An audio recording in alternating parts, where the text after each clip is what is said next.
आज उन पर खुद कृपा नहीं आ रही है। अब सवाल यही है कि इतने सारे लोग इन संदिग्ध पुरुषों पर इस हद तक विश्वास क्यों करते हैं कि वे उनके लिए मरने को भी तैयार हो जाते हैं। और शायद इससे भी बड़ा सवाल यह है कि लाखों करोड़ों भारतीय उन पर विश्वास करने की आवश्यकता क्यों महसूस करते हैं। भारतीय सबसे अंधविश्वासी लोगों में से एक है। अगर पिछले कुछ वर्षों की बात करें तो कोई न कोई भगवान, आध्यात्मिक गुरु, बाबा या जो भी नाम उन्हें देना चाहें, सभी गलत कारणों से खबरों में उभरे हैं। निर्मल बाबा की मुश्किलें आज बढ़ गई। धर्मगुरु बताने वाली राधे मां ने खुलासा किया है कि उन्हें डिप्रेशन हो गया है। आरोप तो ये भी लगता है कि राम रहीम को पैरोल पर छुट्टी पाने के लिए पिछले फिनेंशियल फ्रॉड से लेकर बलात्कार और यहां तक कि सीधे तौर पर मर्डर तक के खबर से रातों रात पॉपुलर हो जाते हैं। गुरु सबूतों के बावजूद अपनी बेगुनाही बनाए रखता है और उनके फॉलोवर्स साजिश का आरोप लगाते हैं और कभी कभी वायलेंस पे उतर आते हैं। गुरु फाइनली जेल में भी जाते हैं, लेकिन उनके फॉलोवर्स उन पर विश्वास करना बंद नहीं करते। बाबाओं की अजीब दुनिया की कहानी तब सामने आई जब एक एक कर बहुत सारे बाबाओं का पोल खुलना शुरू हुआ। 2006 में संत रामपाल के आश्रम के बाहर पुलिस और भक्तों की एक सेना के बीच देश में गतिरोध देखा गया, जो एक हत्या का मामला था और हरियाणा पुलिस द्वारा पकड़े जाने के बाद पकड़ा गया था। आश्रम में 5 महिलाओं और एक 18 महीने के बच्चे के शव मिले थे। कुछ इसी तरह की स्थिति डेरा प्रमुख गुरमीत राम रहीम सिंह के साथ भी देखी गई थी। जब डेरा प्रमुख को सीबीआई की विशेष अदालत ने 2 महिला शिष्यों के साथ बलात्कार और यौन संबंध का दोषी ठहराया था, तब उन्हें 20 साल की जेल की सजा सुनाई गई थी।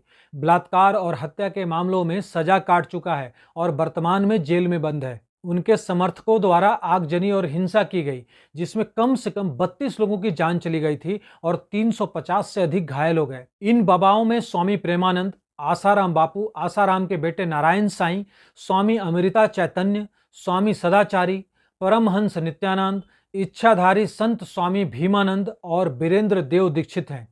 ये ऐसे बाबाओं के लिस्ट का अंत नहीं है।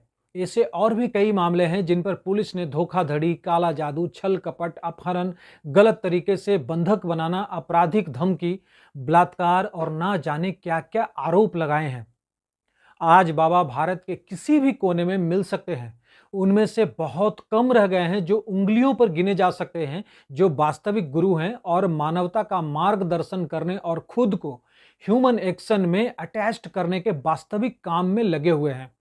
बाकी ज्यादातर फ्रॉड हैं जो अपने वेल मेंटेन्ड एसी आश्रमों में ऐसो आराम से रहते हैं, अपने गार्ड के साथ, राइफलों से लैस, और शायद उनके बगल में बैठी यंग वोमेन जो अक्सर विदेशी होती है।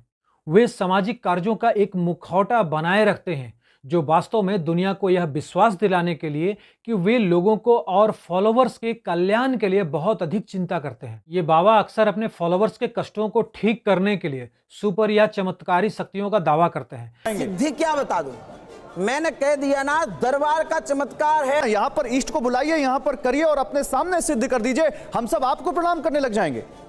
समझ रहे हो? समझ रहे हो आप?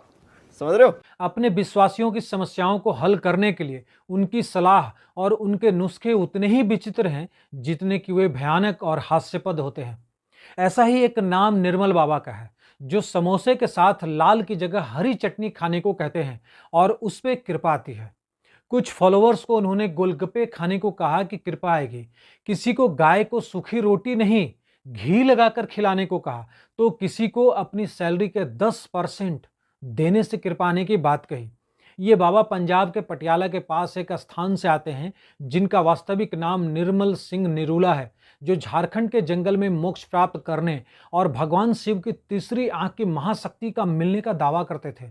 आज उन पर खुद कृपा नहीं आ रही है। अब सवाल यही है कि इतने सारे लोग इन संदिग्ध पुरुषों पर इस हद तक विश्वास क्यों करते हैं कि वे उनके लिए मरने को भी तैयार हो जाते हैं। और शायद इससे भी बड़ा सवाल यह है कि लाखों करोड़ों भारतीय उन पर विश्वास करने की आवश्यकता क्यों महसूस करते हैं। उनकी अपार लोकप्रियता और एक बड़ी फैन फॉलोइंग के पीछे है क्या? इन बाबाओं के दरवाजे पर लोगों की भीड़ क्यों उमड़ती है? इसका उत्तर शायद लोगों की असुरक्षा, कमजोरियों और कामचोरियों में है। कोई भी इंसान जीवन से पूरी तरह से संतुष्ट या खुश नहीं है। उसके जीवन में एक या एक से अधिक समस्याएं हैं जो उसे हर समय परेशान करती है। जीवन की असुरक्षा से जो प्रॉब्लम आती है उसे किसी न किसी समाधान के लिए सताती रहती है। यह उस भयानक स्थिति की तरह है जहां एक आदमी खुद को एक विशाल रेगिस्तान में पाता है और प्यास से तड़प रहा है, और वह वहां पहुंचना चाहता है जहां वह अपनी प्यास बुझा सके।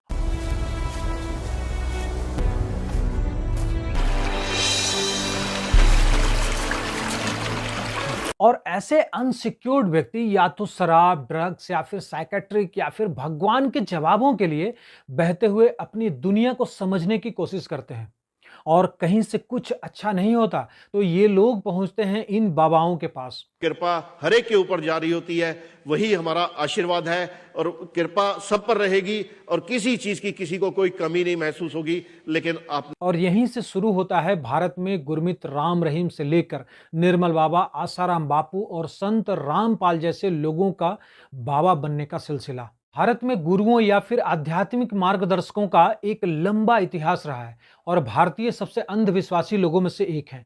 आस्था के फेरी वाले के रूप में बाबा लोगों के इन अंधविश्वासों का लाभ उठाते हैं और इन्हें सो कॉल्ड भगवान का चैनल प्रदान करके भगवान के चमत्कार के नाम पर उन्हें मूर्ख बनाते हैं। नकली बाबाओं को ऐसे नकली एंकरों की सख्त जरूरत होती है जो लोगों की झुंड में अपने आप को बहुत दुखी और जिंदगी से परेशान बताकर लोगों में बाबा के प्रति एक अच्छा माहौल बना दे और बाबा के काले साम्राज्य को आगे और बहुत आगे बढ़ने में मदद कर सके। और होता भी यही है। आशा और खुशी पाने की गहरी जरूरत लोगों को उनसे जोड़े रखती है, और ये बाबा बहुत अच्छे से समझते हैं कि कैसे जनता को अपने फॉलोवर्स बनने के लिए धोखा देना और सम्मोहित करना है। सामान्य तौर पर बाबा इंटेलिजेंट ऑर्गेनाइजर और एंटरप्रेन्योर होते हैं और व्यापार के ट्रिक अच्छी तरह से जानते हैं। भगवान के नाम पर वे इनफैक्ट व्यवसाय चलाते हैं। उनको पता होता है कि इसमें कम स्टार्टअप लागत और न्यूनतम निवेश होते हैं।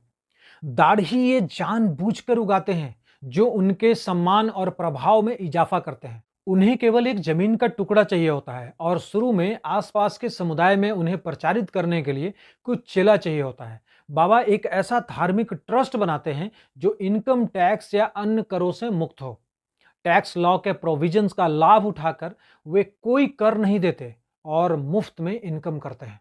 अब सवाल यह है कि ये जो बाबा हैं उनके बारे में सभी जानते हैं। हर एक राजनीतिक दल इनके कारनामों को जानते हैं। बावजूद इसके छोटे बड़े सभी नेता इनके पैरों में होते हैं आशीर्वाद लेने को। कुछ तो रियल ब्लेसिंग्स लेने के लिए जाते हैं, लेकिन अधिकांश नेता तो वोट बैंक ब्लेसिंग के लिए जाते हैं, क्योंकि इन बाबाओं के पास इनके फॉलोवर्स की बहुत बड़ी फौज होती है जो इन बाबाओं के इशारों पर इन नेताओं को फर्श से अर्श और अर्श से फर्श तक का सफर पलक झपकते ही करवा देते हैं। और यही कारण है कि ये नेता एक अच्छी सरकार बनने के बाद भी इन बाबाओं के एहसान तले दबे रहते हैं और इनका कुछ नहीं कर पाते। जब कभी ये देखते हैं कि इन फ्रॉड बाबाओं के वजह से इनके गले में फांसी लग सकती है तो मजबूरी बस इनके खिलाफ एक्शन में आते हैं और ये बाबा जेल के सलाखों के पीछे नजर आते हैं। लेकिन मजे की बात यह है कि इन बाबाओं को जेल में भी कोई तकलीफ नहीं होती। ये वहां भी अपना साम्राज्य बना लेते हैं।